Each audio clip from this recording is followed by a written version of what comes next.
The Galactic Federation prided itself on its precise planetary classification system. From lush paradise worlds to desolate wastelands, every celestial body was neatly categorized. The scale went from Class 1, ideal for life, to Class 15, so hostile that even approaching its atmosphere was considered suicidal. No intelligent species had ever been found above Class 5. That was a universal law. A biological certainty. And then came Earth. At first, it was dismissed as a glitch. The long-range scanners had clearly malfunctioned. A death world like that, violent weather, lethal fauna, toxic flora, unpredictable tectonics, couldn't possibly host intelligent life. The data was thrown out. But the signals didn't stop. Artificial broadcasts, structured radio waves, electromagnetic activity, clear signs of civilization. It had to be a mistake. A probe was sent, quietly, just to confirm that whatever was causing the anomaly was some freak occurrence, maybe an ecosystem of particularly stubborn microorganisms. The probe barely had time to transmit its first readings before it was destroyed. By the natives. The Galactic Council reviewed the fragmented footage. The probe's descent had been perfect, until an object struck it midair at high velocity, sending it careening into the ocean. Replay analysis showed the projectile wasn't some advanced weapons system. It was a metal cylinder, propelled by a chemical explosion. A bullet. Panic spread among the researchers. Not only did intelligent life exist on this death world, but it was hostile enough to attack unknown objects on sight. An emergency reconnaissance mission was launched, covert, of course. A small team of highly trained observers was sent to Earth. Their goal: gather biological and sociological data. Avoid contact at all costs. They landed in what appeared to be an uninhabited green zone, dense with towering plant life. No structures in sight. A perfect place to conduct their analysis undisturbed. They were wrong. Within minutes, their scanning equipment detected multiple lifeforms converging on their position. Not intelligent beings, predators.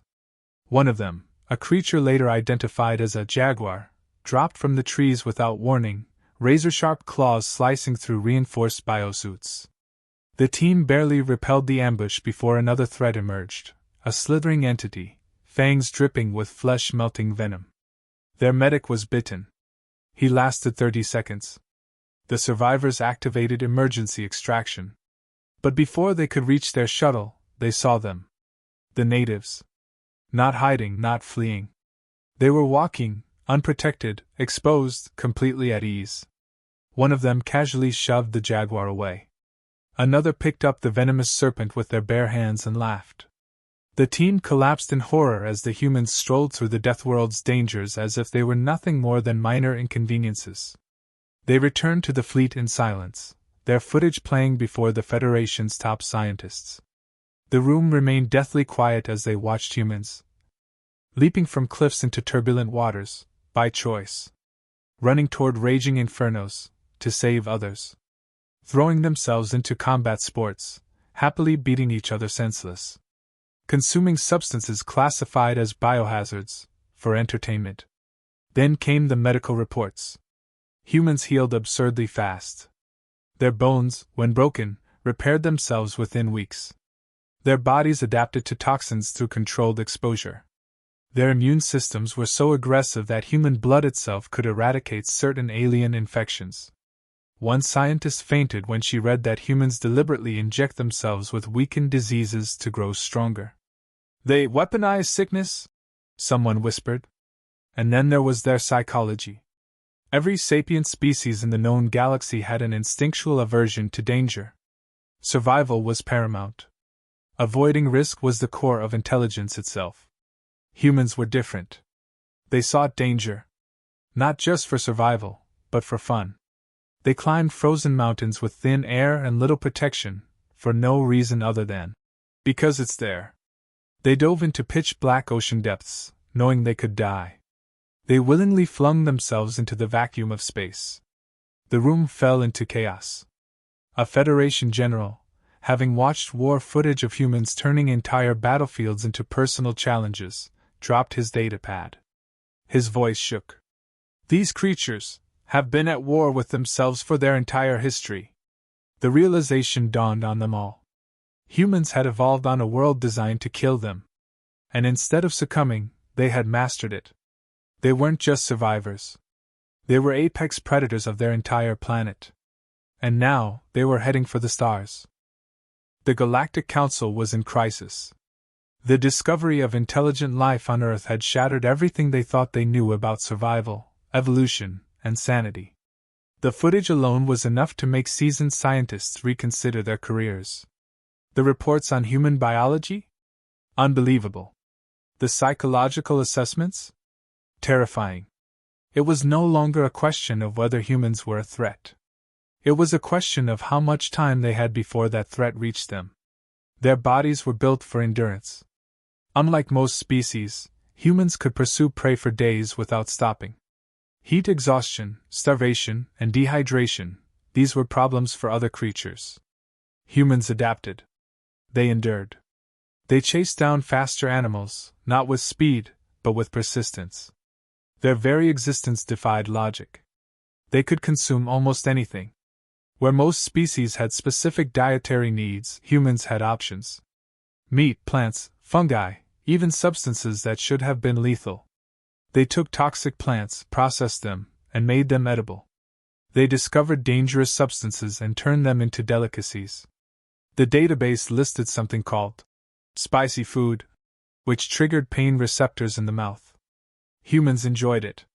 A researcher tried to rationalize it. Perhaps their taste perception is different? But no, their nervous system registered pain, and they still consumed it for entertainment. Then there was their immune system. It wasn't just a defense mechanism. It was a weapon. Their ability to recover from injuries was absurd. Infections that would have wiped out entire civilizations. Humans shrugged them off.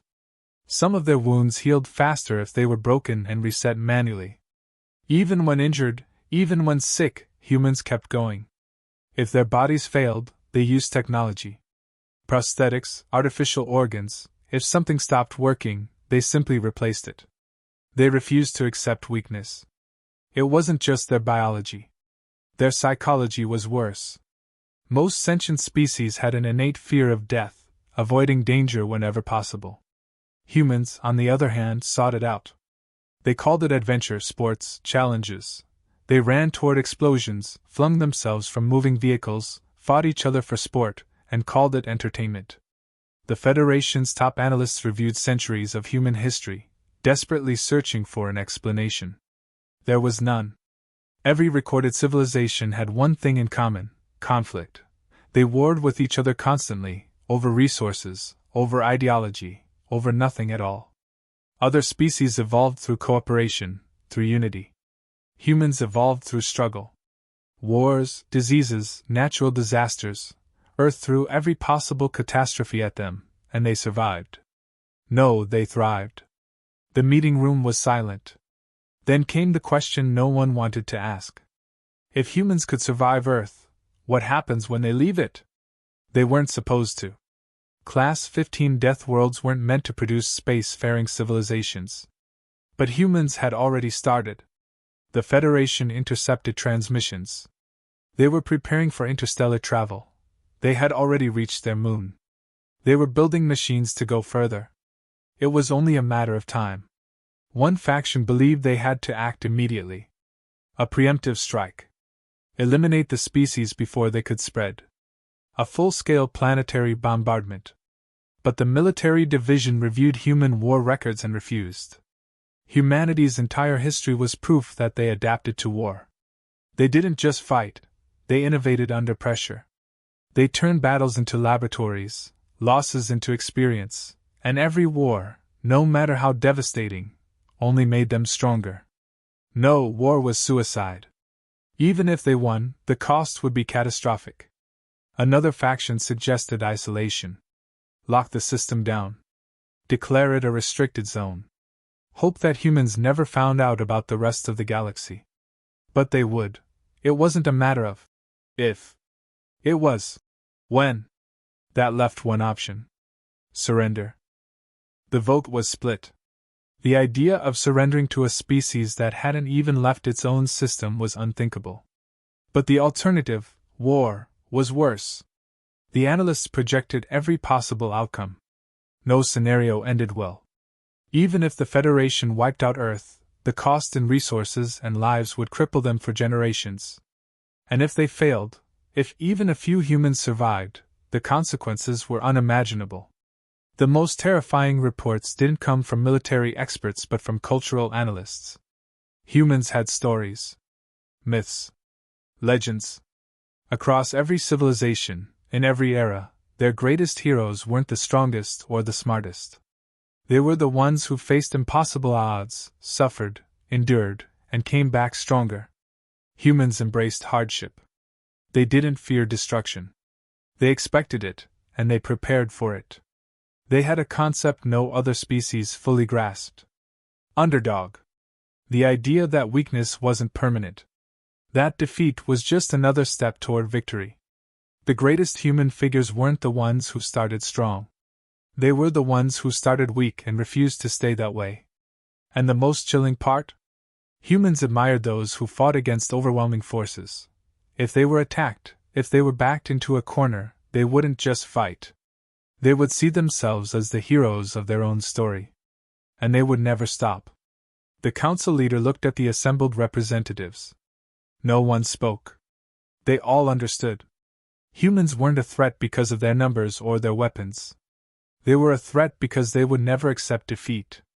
The decision was made. A diplomatic envoy was assembled. They would make contact, not as conquerors, not as rulers, but as allies. Humanity would be offered a place in the Federation, full membership, unrestricted access. Everything they needed to explore the stars, to expand, to grow. Because if there was one thing more dangerous than a human fighting alone, it was a human with friends. The diplomatic ship entered Earth's orbit under the highest security protocols ever enacted. Every representative on board understood the stakes. This was not a mere first contact mission. It was an act of self-preservation. The humans responded quickly. Their technology was crude compared to Federation standards, but it was functional. More importantly, it was adaptive. They had already begun experimenting with faster-than-light concepts. Given time, they would solve it. There was no arrogance in the approach. The delegation didn't arrive with threats or demands. They came with an offer. Humanity didn't react with fear. They didn't cower, didn't panic. Their leaders weren't overwhelmed by the scale of the Federation's power. They listened, analyzed, asked questions.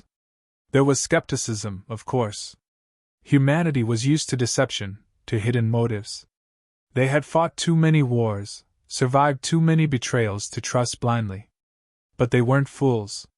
They recognized an opportunity. The negotiations were faster than expected. Humanity didn't ask for protection. They didn't ask for handouts. They wanted knowledge, trade, access. They wanted to learn. That was the final confirmation. A weaker species would have demanded security. A truly dangerous species would have schemed for power. Humans did neither. They simply wanted the tools to go further. The Federation's fears weren't unfounded, but they had misunderstood the real danger. Humans weren't conquerors. They were something far worse. They were explorers. And now, nothing would stop them.